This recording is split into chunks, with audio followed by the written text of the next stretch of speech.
저번 주 말씀 기억하시죠? 네, 우리는 창조주 하나님에 대해서 함께 나눴습니다.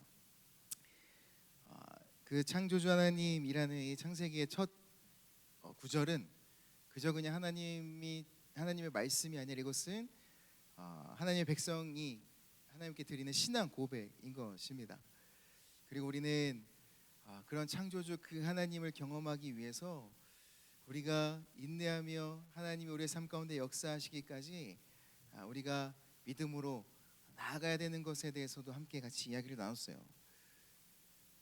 요 모세오경은 누구에게 쓰여졌다고 혹시 기억나나요? 누구에게 쓰여졌는지?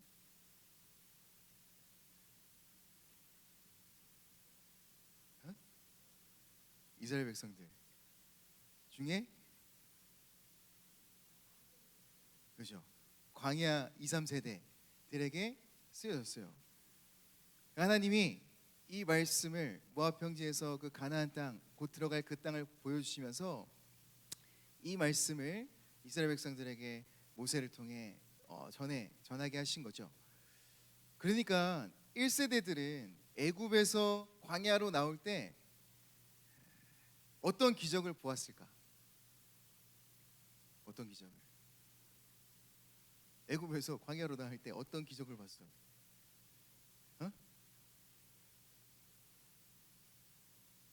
담대하십시오. 그 입 안에 정물거리는 걸 밖으로 뱉으란 말이야. 애굽에서 광야로 나올 때 어떤 큰 기적을 경험했어? 예?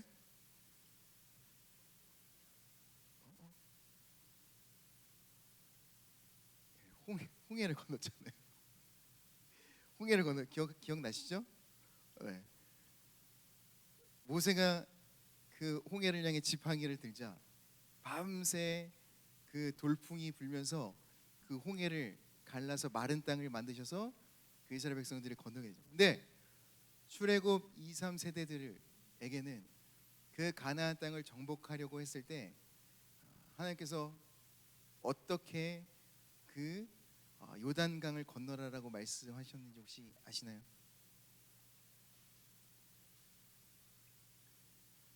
그 2, 3세대들에게는 제사장들이 하나님의 언약궤를 메고 그 가나안 땅으로 들어갈 때에 그들이 그 요단강을 물로 밟을 때에 야 비로소 그 강이 길로 열렸다라는 것을 우리는 알 수 있죠. 이스라엘 백성들은 창조주 하나님에 대한 그 신앙의 고백일 뿐 아니라 그 믿음을 가지고 하나님이 말씀하시는 것 가운데 들어갔어야 했어요. 2, 3세대들에게는 창조주 그 하나님이 그들의 앞으로 그 땅을 점령하는 데 있어서 수많은 전쟁과 또 수많은 어려움, 수많은 여러 가지 유혹들, 또 수많은 우상들과 수많은 민족들과의 그 전쟁 앞에 자신들을 인도했던 그 하나님이 어떠한 분이신지에 대한 온전한 믿음과 바른 신앙의 고백들이 있어야 할 필요가 있던 거예요. 그래서 창조주 하나님이라는 것이 이들에게는 굉장히 중요한 신앙 고백인 것입니다. 그러니까 구약에 보면은 수많은 구약의 말씀들 가운데 구약의 신앙인들은 그 창조주 하나님에 대해서 고백할 때마다 어떤 의미로 그 창조주 하나님을 고백했냐면 제가 시편 말씀을 한번 읽어드릴게요. 성경 있으신 분들은 시편 121편을 한번 찾아보시면 좋을 것 같아요. 시편 121편 말씀을 보면 이런 말씀이 있어요. 내가 산을 향하여 눈을 들리라. 나의 도움이 어디서 올까? 나의 도움은 천지를 지으신 여호와에게서로다. 여호와께서는 너를 시족치 아니하게 하시며 너를 지키시는 이가 졸지 아니하시리로다. 이스라엘을 지키시는 이는 졸지도 아니하시고 주무시지도 아니하시리로다. 여호와는 너를 지키시는 이시라. 여호와께서 내 오른쪽에서 내 그늘이 되시나니 낮의 해가 너를 상하게 하지 아니하며 밤의 달도 너를 해치지 아니하리로다. 이 시편 기자는 이 시편의 노래를 찬양을 드릴 때에 2절에 천지를 지으신 여호와라고 이야기를 하고 있어요. 즉 천지를 지으셨다라는 것은 모든 만물을 하나님께서 지으셨습니다. 당신은 창조주 하나님이다라는 고백들이 있는 거죠. 그 시편 기자는 그 창조주 하나님을 향해서 이 시편을 쓰면서 자신의 고난과 환난과 어려움과 고통, 누군가의 폭력으로부터 보호하시는 그 하나님에 대한 신뢰가 믿음이 있었다라는 것입니다. 내 힘으로 할 수 없는 그 상황들, 내가 아무리 아둥바둥해도 벗어날 수 없는 그 상황들 안에서 이 모든 만물을 창조하시고 지으신 그 하나님, 그 하나님께서는 무에서 유를 창조하시고 그분에게는 어떠한 불가능도 없으신 그 하나님이 내 힘으로 벗어날 수 없는 이 상황과 이 공고함과 이 환난과 어려움 가운데서 그분만이 나를 건지실 수 있지라는 믿음의 고백으로 이 시편의 찬양을 드리고 있는 겁니다. 뿐만 아니라 시편의 많은 찬양들에는 창조주 하나님이라는 고백들을 드리면서 내 힘으로 벗어날 수 없는 수많은 적들에게 둘러싸여 있는 나, 그런 나를 구원하시길 간절히 원하며 고백하고 있는 창조주 하나님에 대한 찬양을 부르는 시편들도 많이 있어요. 우리는 이와 같이 이 땅 가운데서 살아갈 때에 저번 주에 말씀드렸던 것처럼 우리도 이러한 창조주 하나님에 대한 신앙 고백들이 있어야 됩니다. 아무리 우리가 좋은 방법들, 세상의 방법들, 또 여러 가지 힘, 권력, 모든 것을 가지고 있어도 내 힘으로 안 되는 상황 가운데 맞닥뜨릴 수밖에 없는 상황들이 우리 인생에는 굉장히 많이 있을 겁니다. 그럴 때 우리는 무엇으로 그 상황들을 벗어날 수 있겠어요? 세상 사람들은 여러 가지 방법들을 찾지. 이 방법이 좋다더라. 이 어려움에서는 이 방법을 쓰더라. 이때는 이 사람에게 의지하면 된다더라.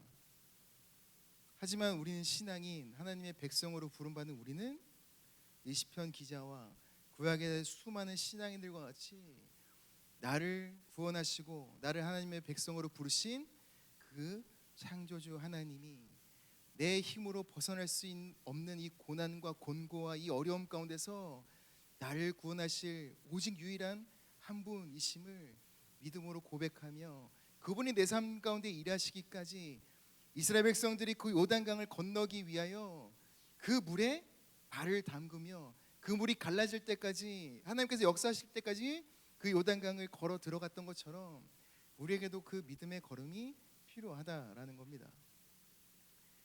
만약에 그 물을 밟지 않았다면 절대로 그들은 요단강을 건너 하나님이 약속하신 땅으로 들어갈 수 없었겠죠.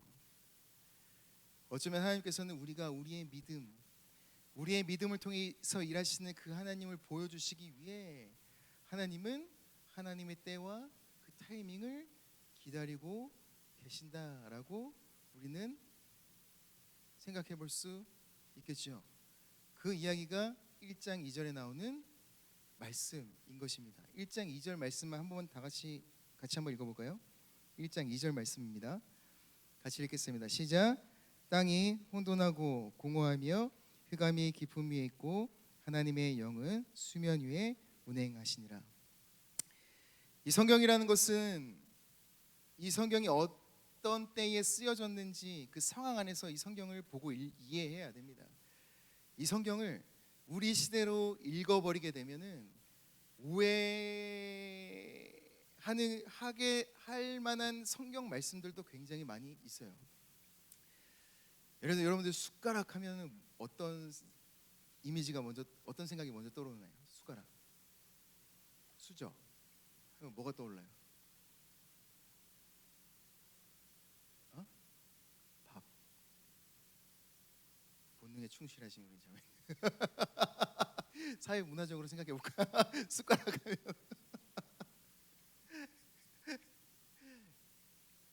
너무 추상적으로 얘기했나? 뭐 이렇게 요즘 세대는 이게 뭐 이것도 좀 많이 지난 얘기지만 수저하면 숟가락 하면 이제 금수저, 먹수저 뭐 이런 거 있잖아요. 사회적 지위에 대한 여러 가지.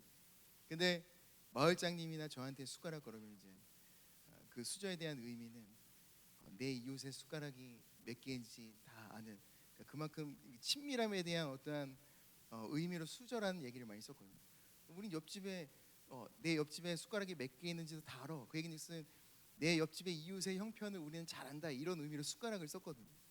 근데 요즘 세대는 숟가락 그러면 이제 어떤 사회적 지위, 어떤 그런 것들에 대한 이미지로 숟가락을 사용하죠.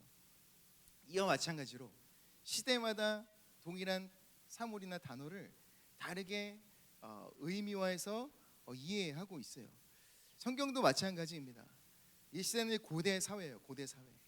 그 당시에 여러분들 성경 말씀 가운데 운행하다라는 말씀이 나와 있어요. 땅이 혼돈하고 공허하며 흑암이 깊음 위에 있고 하나님의 영은 수면 위에 운행하다. 근데 이 운행하다라는 의미가 어떤 건지 여러분들 이해하기 전에 깊음이라는 단어가 어떤 의미인지 혹시 아세요? 깊음? 깊음? 혼돈, 공허, 흑암이 깊음 위에 있다. 이 깊음이 어떤 의미일까? 잘 모르겠지. 이 깊음이라는 단어는 히브리어로 테움이라는 단어입니다. 근데 이 테움이라는 단어는 그 당시에 고대 사회 사람들에게는 두려움이 가득한 어떤 두려움에 대한 상징적 의미가 있는 단어예요. 왜냐하면 요 메소포타미아 지역 안에서는 그 요단강이 그 추수할 때가 되면은 굉장히 많이 물이 범람을 합니다. 왜냐하면 저쪽 북쪽에서부터 헐몬산이라는 산이 있는데 그 산에 있던 그 만년설과 같은 그 꼭대기에 있는 산에 봄이 되고 이스라엘의 절기에서는 이제 봄이 그게 추수하는 시기거든요. 근데 봄이 되고 그 안에 산에 물이 얼음이 녹으면은 그 물이 흘러서 요단강을 넘치게 하고 그것이 또 흘러서 바다로 흘러가거든요. 근데 그 당시에 고대사의 사람들은 너무 신기한 거야. 요 바다라는 곳은 어떤 곳인데 매년마다 나일강 그 요단강 또 수많은 강들이 바다로 흘러가는데 한 번도 이 바다는 넘친 적이 없어. 매년마다 그렇게 수많은 강들이 그 바다로 흘러가면도 저 바다는 한 번도 넘친 적이 없어. 그렇다면 과연 저 바다는 얼마나 깊고 얼마나 인간이 범접할 수 없는 그 어떤 심연의 깊은 것들이 있을까라는 어떠한 생각 때문에 요 깊음, 태움이라는 단어는 단지 그냥 깊다라는 의미가 있는 것이 아니라 그 당시에 고대 사회 사람들은 두려움의 영역이 깊음이었다라는 거예요. 태움 그러면 사람들은 그것을 두려움으로 느끼는 단어였습니다. 즉 그 말인 것은 뭐냐면 오늘 말씀에 보면은 땅이 혼돈하고 공허하며 흑암이 깊음 위에 있다라는 것은 그 하나님이 태초에 천지를 창조하시던 그곳이 어떤 곳이었냐? 모든 무질서, 아무것도 없는 그 흑암 그리고 그 모든 것들이 그 두려움 가운데 있었다라고 이야기하고 있는 거예요. 그 가운데 무질서와 혼돈과 깊은 어둠과 두려움이 가득한 그곳에 하나님의 영이 운행하셨다라고 이야기하고 있는 것입니다. 근데 그 운행하다라는 이 말을 다시 한번 살펴보면 운행하다 성경 말씀으로 그냥 우리가 개정기억으로 읽어보면 운행하다 뭐 어떤 의미 뭐 차량을 운행하다 뭐 운행하다가 어떤 의미일까라고 생각할 수 있겠죠. 근데 이 운행하다라는 말은 히브리어로 이제 라카프라는 의미가 있습니다. 이 라카프라는 히브리어의 의미 중에 한 두 가지를 설명해 보면 하나는 어미 닭이 알을 품어내는 것, 그걸 라카프라 그래요. 그리고 또 하나는 독수리가 자기의 그 둥지 위를 중심으로 하늘에서 뱅뱅 돌고 있는 그 모습을 라카프라고 이야기를 하고 있어요. 하나님이 태초에 천지를 창조하실 때 혼돈과 무질서와 깊은 어둠과 그 두려움을 가득한 그 세상을 하나님의 영이 그것들 위에 라카프하셨다라는 것을 의미하고 있어요. 이게 어떤 모습인지 혹시 상상이 되시나요? 하나님이 태초에 천지를 창조하실 때 그 창조하시기 전에 그 세상, 그 두려움으로 가득한 무질서한 그 세상을 하나님의 영이 라카프하셨다.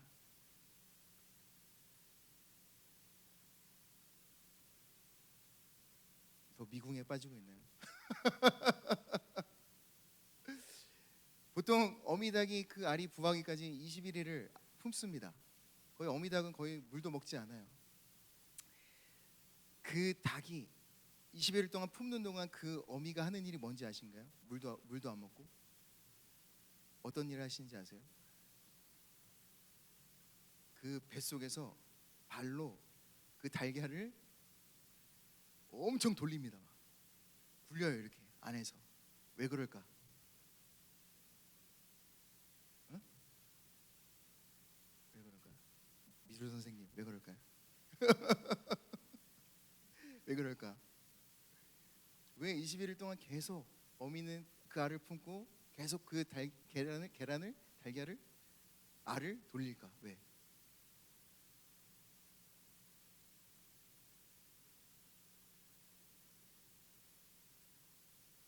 그래야 잘 익으니까.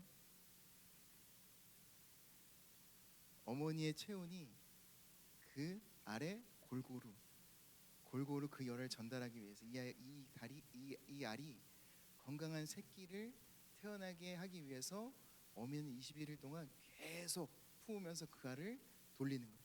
열이 그 체온이 골고루 전달되게 하기 위해서. 그걸 라카프라고 이야기를 하고 있는 것입니다. 그리고 또 하나, 어미 독수리가 그 둥지 위에서 그 둥지를 중심으로 먼 창공에서 그 둥지를 중심으로 뺑뺑 돌고 있어요. 그것도 라카프라 그래. 왜 어미 독수리는 그 둥지 위에서 계속 돌고 있는 걸까?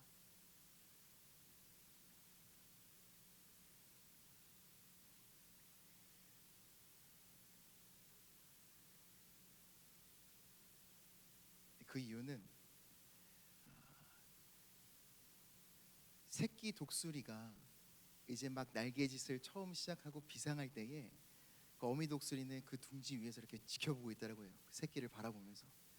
그리고 그 새끼가 날려고 그 둥지에서 뛰어내렸을 때 그 어미가 내려와서 그 날개로 새끼를 받쳐서 둥지에 올리려고 그 둥지를 바라보면서 계속 돌고 있는 것. 그걸 라카프라고 이야기하고 있는 것입니다. 오늘 이 1장 2절 말씀을 통해 하나님이 이 세상을 어떻게 창조하셨는지 우리는 생각해 볼 수 있어요. 이스라엘 백성들이 430년 동안 애굽에서 종살이를 했습니다. 그 삶들이 얼마나 힘들고 비참했겠어요. 자유롭지도 못하고 또 그 안에서 애굽 그 요셉 이야기를 보면 애굽 사람들은 히브리인들하고 같이 한 상에 밥을 먹지 않았습니다. 부정하다고. 같이 상에서 한 상에서 밥을 먹지 않았어요. 그래서 요셉이 자기 가족들을 초청했을 때 히브리인들이 먹는 밥상과 애굽인들이 먹는 밥상을 나눕니다. 왜냐하면 애굽 사람들이 히브리인들과 같이 밥 먹는 걸 부정하게 여기기 때문에. 그러니까 얼마나 애굽에서의 그 삶들이 고되고 비참하고 얼마나 힘들었겠어요. 사람 취급도 못 받았겠지.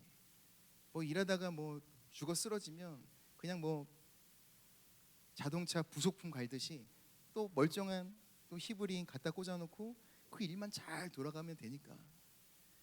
근데 그런 시간들을 430년 동안 버티고 그렇게 비참하게 살아가다 430년이 된 그때에 그들은 하나님 앞에 부르짖기 시작하죠. 울부짖기 시작하죠. 저는 그 울부짖음, 그 부르짖음, 그 이스라엘 백성들이 어떤 마음으로 하나님께 부르짖었을까? 430년 동안 그러한 비참한 인생을 살아가다 그 430년 만에 하나님 앞에 부르짖었던 그 울부짖음, 어떤 마음으로 하나님 앞에 그렇게 울부짖었을까 생각을 해봤어요. 하나님 어디 계십니까? 우리 조상 아브라함과 야곱의 조상의 하나님이시라면서요. 우리에게 약속하셨다면서요. 근데 지금 하나님, 우리가 이렇게 비참하게 살아가는 그 인생 가운데 하나님 당신은 지금 어디 계십니까? 430년 동안 한 번도 우리에게 말씀하시지 않고 우리에게 나타나시지도 않고 우리를 위해 일하시지도 않는 그 하나님 지금 어디 계십니까? 우리를 버리셨습니까? 당신은 살아 계십니까? 그런 원망과 비참한 마음으로 하나님 앞에 울부짖지 않았을까? 그런 생각들이 들어요. 여러분들의 인생 가운데서 여러분들은 어떻습니까? 그런 마음, 그런 생각 들어본 적 없으세요? 하나님 어디 계시지? 하나님 정말 살아 계신가? 내가 이렇게 비참하고 내가 이렇게 고통 가운데 이 삶을 살아가고 있는데 내가 믿는 그 하나님은 도대체 어디 계신 거야? 교회 가면은 다른 사람들의 삶 가운데서는 그렇게 살아 역사하시고 그런 간증거리들이 많은데 내 인생에서는 하나님 어디 계실까? 하나님이 날 버리셨나? 하나님 나를 잊으셨나? 하나님 없는 거 아닐까? 혹시 이런 생각과 마음 가져본 적 있으실까요? 좀 많이 있습니다. 제 인생을 살면서 교회 다니는 순간부터 이 빌어먹을 왜 이런 가정 안에서 내가 태어났지? 왜 우리 집은 이렇지? 난 저주받은 인생인가? 하나님이 날 버리셨나? 하나님 살아계신 거 맞는가?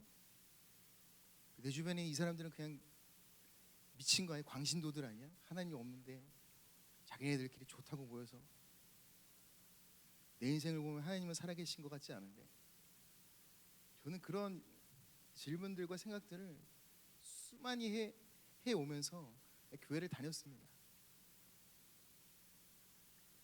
여러분들 인생 가운데도 그런 질문들, 그런 의심들 한두 번쯤은 들었을 것 같아요. 점잖게 앉아있겠지만 그 치열하게 발버둥치며 고통에 몸부림쳤던 삶들 다 있으실 거 아니에요. 근데 그것에 대한 답을 오늘 1장 2절에 하나님께서 말씀하고 계십니다.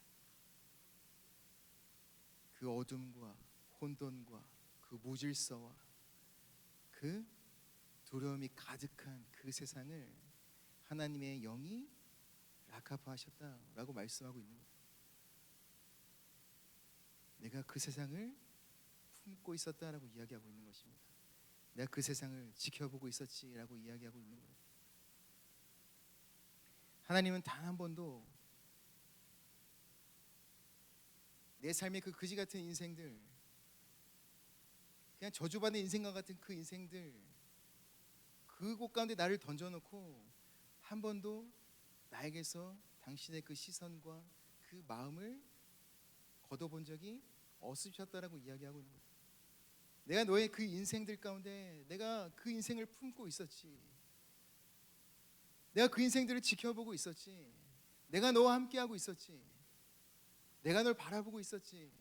내가 너와 함께하고 있었어.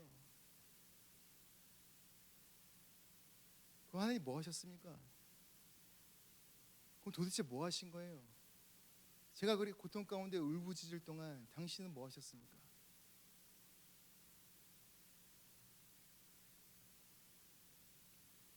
하나님은 그저 가만히 계신 게 아니라 당신의 나라를 가장 완벽한 때 하나님의 그 창조를 위해서 하나님이 당신의 때를 기다리신 것, 그것이 바로 라카프라는 것입니다.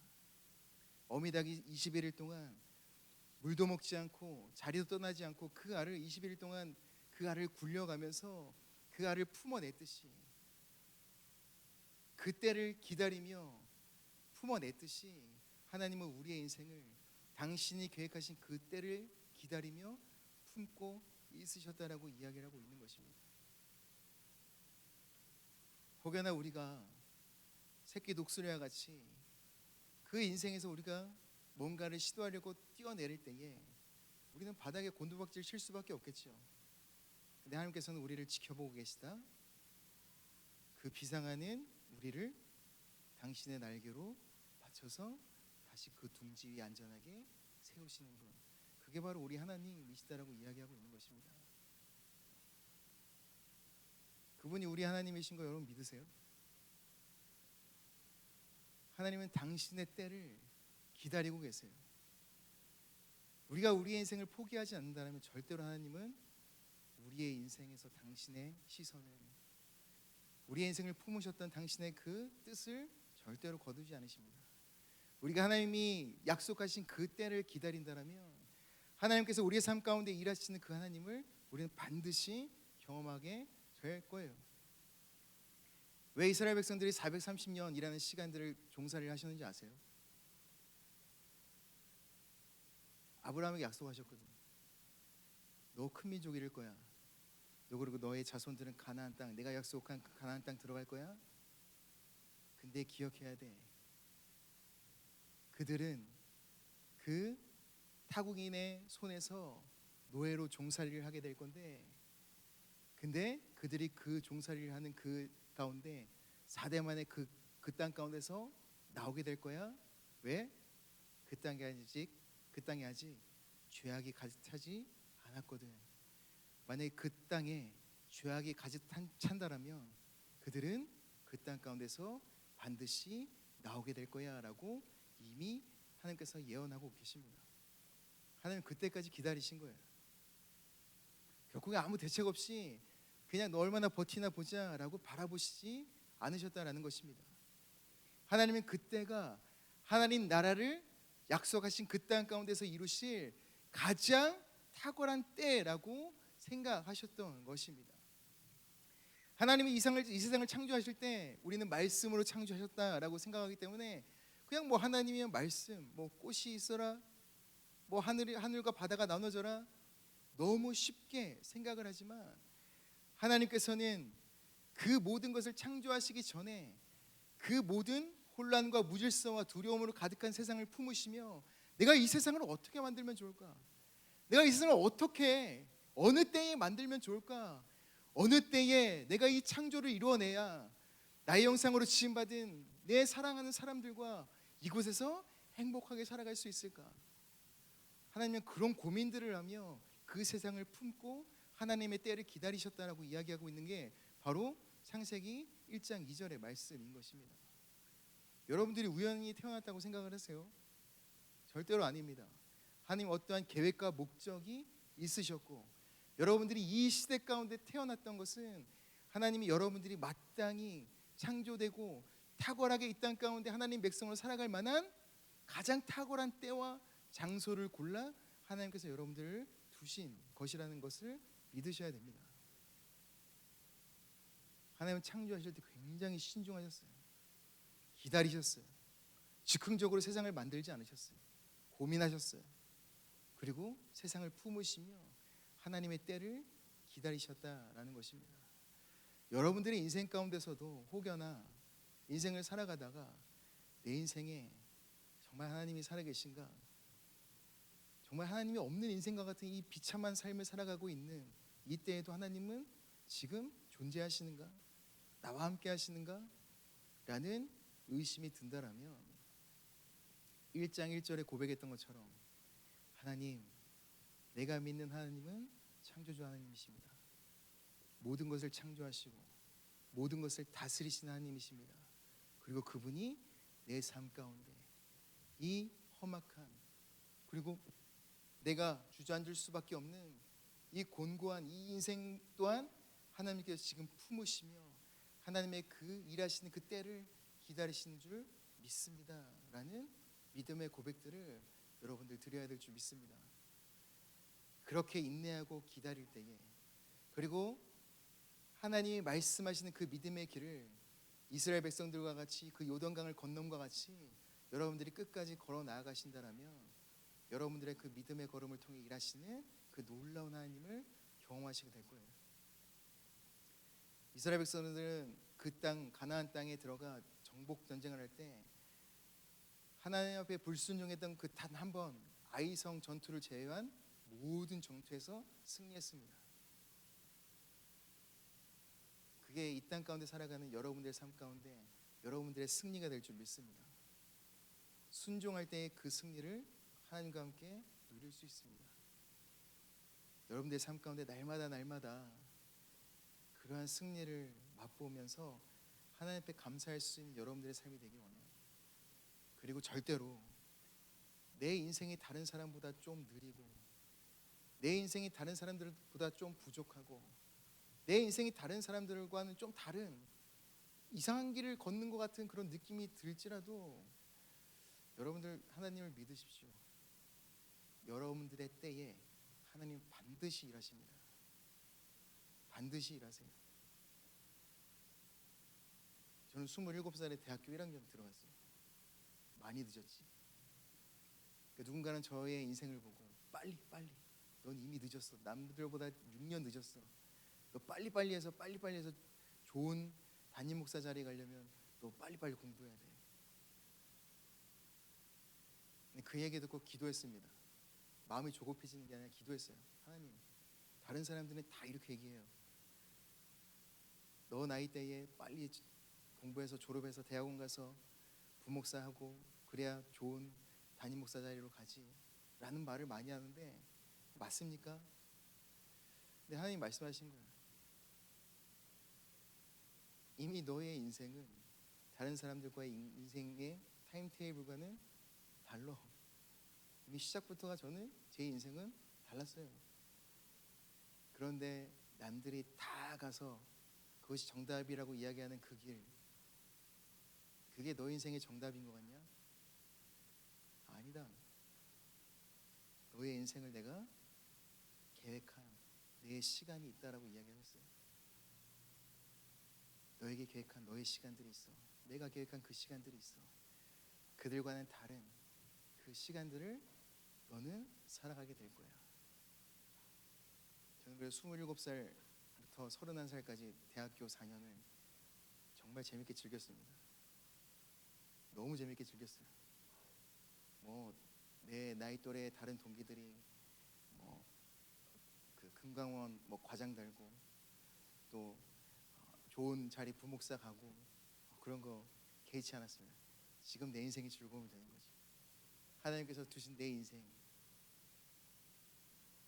난 지금 내 인생에 만족하며 감사하며 하나님께서 내 삶 가운데 두신 그 인생의 길을 하나님과 함께 걸어가는 것들이 얼마나 행복한지 몰라요. 여러분들 안에도 다른 사람들과 비교할 거 없어요. 여러분들 인생은 뭐하러 비교합니까? 다 생긴 거 다르고 성품 다르고 또 여러분들이 가치로 여기는 것들이 다 다르고 살아온 인생이 다른데 어떻게 하나의 기준을 가지고 여러분들 한 사람 한 사람을 다 등급 매기듯이 A, B, C, D로 다 나눌 수 있겠어요? 제일 불행한 인생이 다른 사람들의 인생과 비교하는 겁니다. 하나님이 여러분들의 인생에 특별한 계획을 가지고 여러분들을 창조하셨고 여러분들이 이 세대에 여러분들을 태어나게 하셨고 대한민국에 두셨고 여러분들 가정에 여러분들을 두셨음을 여러분들 신뢰하시기 바랍니다. 그럼 여러분들의 인생 행복하실 거예요. 비교하는 인생이 아니라 지금 내 인생을 통해 하나님께서 어떤 일들을 이루어 가실지에 대한 그 그림을, 그 꿈을 하나님과 함께 꾸며 나아가는 거. 그럴 때 진짜 행복할 수 있어요. 좋은 직장에서 좋은 회사 생활하는 거, 그건 그 친구의 인생 축복해 줄 수 있는 거죠. 나보다 먼저 좋은 교회에서 큰 교회에서 목회하고 멋진 사역하는 거, 그건 너의 인생 축복해 줄 수 있는 거죠. 나는 그래 나는 예수전도라는 선교단체에서 난 대학생들을 위해서 월급 못 받지만 나는 이들과 함께 하나님 나라를 위해 열심히 애쓰고 함께 예배하고 하나님을 알아가고 그 일들을 위해 수고하는 거, 이게 내 인생이지. 그게 우리의 인생의 참된 기쁨이 될 겁니다. 여러분들의 인생을 찾아가세요. 하나님 안에서. 그러기 위해서는 저번 주에 나눴던 것처럼 여러분들을 구원하시고 여러분들을 당신의 백성으로 부르신 그 하나님을 창조주 하나님으로 고백하셔야 됩니다. 어떤 상황에서도 그분은 나에게 있어서 창조주 하나님 되심을 믿음으로 고백하며, 또한 오늘 말씀 나눴던 것처럼 하나님, 내 인생이 그냥 단순히 그냥 버려진 것처럼, 그냥 누군가 내버려둔 것처럼 그냥 비참한 인생인 것 같지만 그 인생에서 하나님은 놀라운 계획들을 가지고 나와 함께 하시는 분, 내가 느끼지 못할지라도 그 살아계신 하나님은 내 인생 가운데 함께 하시는 분이라는 믿음들을 여러분들이 갖기 원합니다.